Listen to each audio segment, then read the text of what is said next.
নতুন সরকার ক্ষমতায় আসার পর থেকেই একের পর এক বেআইনি কার্যকলাপে কড়া হাতে দমন করে চলেছে।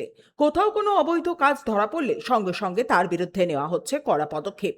এবার শহর দুর্গাপুরে বেআইনিভাবে দীর্ঘদিন ধরে চলতে থাকা বিদ্যুৎ হুকিং এর বিরুদ্ধে শুরু হয়েছে অভিযান। বৃহস্পতিবার বেআইনিভাবে দীর্ঘদিন ধরে চলতে থাকা বিদ্যুৎ হুকিং এর বিরুদ্ধে অভিযানে নামল দুর্গাপুর ইস্পাত কারখানা কর্তৃপক্ষ। দুর্গাপুরের আশিস মার্কেটে অস্থায়ী দোকানগুলোতে অভিযান চালিয়ে বিদ্যুৎ হুকিং সংযোগ বিচ্ছিন্ন করা হয়। অভিযান চলাকালীন কর্তৃপক্ষের কর্মীরা বাজারের বিভিন্ন দোকানে গিয়ে বেআইনি সংযোগ চিহ্নিত করেন এবং একের পর এক হুকিং লাইন বিচ্ছিন্ন করেন।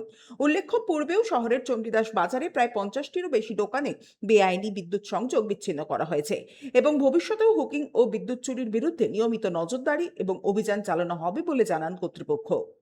না, এটা এখন সেলের পলিসি হয়ে যাবে। ঠিক আছে, এখন আমাদের কি বলবো এটাকে, নবদিন সরকার এসছে, থেকে যা নির্দেশ আসবে আমাদের করতে হবে। উল্টো যা চলছে চলবে। ঠিক আছে, তো এটা আমাদের কিছু করার নেই, এটা উপর থেকে অর্ডার আসবে, সেটা আমাদের মানে এখানে কি আনঅথরাইজ দোকানকে শুধু কাটা হচ্ছে? আনঅথরাইজ দোকানেই কাটা হচ্ছে।